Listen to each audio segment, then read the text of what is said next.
Welcome to simply America. हमें इस segment के लिए हर तरह के सवालात पूछे जाते हैं, लेकिन उनमें से ज़्यादातर का ताल्लुक या तो अमेरिका आकर सेटल होने के हवाले से होता है या इस हवाले से होता है कि यहाँ पर आकर तालीम कैसे हासिल की जा सकती है।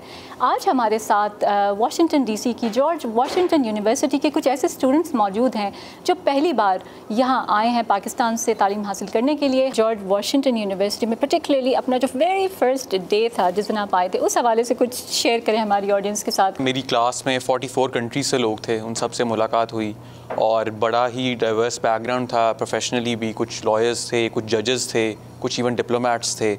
तो उनके साथ बात करके उनके कल्चर्स के बारे में जब पता लगता है तो बहुत अच्छा लगा। पहला मेरा दिन था यूनिवर्सिटी का, तो मेरे ख्याल है इतने ज़्यादा दोस्त बन गए पहले दिन ही, और वो इसलिए था क्योंकि इतनी डाइवर्सिटी है इधर और इतने ममालिक से लोग आते हैं पढ़ने। जॉर्ज वाशिंगटन यूनिवर्सिटी में पाकिस्तानी स्टूडेंट एसोसिएशन किस किस तरह से नए आने वाले स्टूडेंट्स की को मदद फराहम करती है? सबसे पहले तो ओरिएंटेशन में बताते हैं कि जब क्लासेस शुरू होंगी तो एक ऑर्गेनाइजेशन फेयर होता है, फिर हम एवरी 3 वीक्स हम जनरल बॉडी मीटिंग करते हैं। लोग हमारा ग्रुप चैट भी ज्वाइन करते हैं, वो पूछते हैं हमको हेल्प चाहिए अपार्टमेंट ढूंढने में, हम जितनी भी मदद कर सकते हैं हम करते हैं। ऊपर से हमारी सोशल मीडिया भी बहुत एक्टिव है, तो उसके ऊपर भी सवाल लोग पूछते हैं। आपने अमेरिका का इंतखाब किया स्टडीज़ के लिए, क्यों अमेरिका ही, क्यों कोई और कंट्री क्यों नहीं?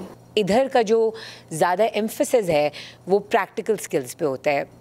मेरा जो अपना ज़ाती प्रोग्राम है इंटरनेशनल डेवलपमेंट का, वो 2 साल का प्रोग्राम है और उसका दूसरा साल प्रॉपर एक प्रैक्टिकल साइड को एक्सप्लोर करने पे। अमेरिका के अंदर जो लॉ स्कूल्स में जो आपको सोचने का तरीका सिखाते हैं और जो साथ आपको लिखने का और बोलने का तरीका सिखाते हैं, वो बहुत यूनिक होता है। पाकिस्तानी स्टूडेंट्स जो पाकिस्तान से आके यहाँ पढ़ना चाहते हैं, उनके लिए सरकारी यूनिवर्सिटीज़ और कॉलेजेस की निस्बत प्राइवेट यूनिवर्सिटीज़ में एडमिशन लेना ज़्यादा आसान है। समर क्लासेस के लिए आई थिंक पब्लिक यूनिवर्सिटी ज़्यादा अच्छी हैं, इसलिए GW बहुत एक्सपेंसिव है जब समर क्लासेस करनी है। तो जो एक्स्ट्रा क्रेडिट्स है वो डेफिनेटली आप पब्लिक यूनिवर्सिटी से कर सकते हैं, लेकिन मेन जो अगर आप यूनिवर्सिटी जाना चाह रहे हैं तो प्राइवेट ही ज़्यादा अच्छा होता है, उनके पास ज़्यादा स्कॉलरशिप्स होती हैं। पाकिस्तान में बहुत से लोग हमारे नाज़रीन ऐसे हैं जो यहाँ आके स्टडी करना चाहते हैं, उनको आप अपने तजुर्बात की बुनियाद पर क्या मशवरे देंगे? जब आप वहाँ पे एम्बेसी जाते हैं, वीज़ा ऑफिसर के सामने खड़े होते हैं तो अक्सर लोग बहुत कंफ्यूज हो जाते हैं और वो लोग नर्वस होकर गलत जवाब देते हैं।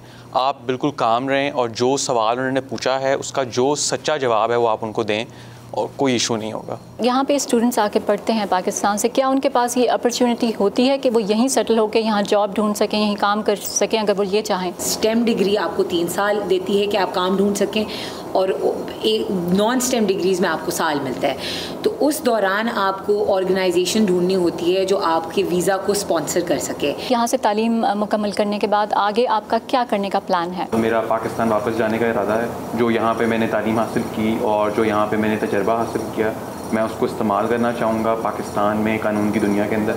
मेरी ग्रेजुएशन के बाद मैं 1 साल यहाँ OPT को हासिल करते हुए किसी डेवलपमेंट ऑर्गेनाइजेशन में काम करना चाह रही हूँ। आज का सेगमेंट देखने के बाद अमेरिका के बारे में और यहाँ तालीम हासिल करने के हवाले से आपके क्या तासुरात हैं और क्या इन स्टूडेंट्स के तजुर्बात से आपको कोई फ़ायदा हासिल होगा, हमें आपकी आरा का इंतज़ार रहेगा।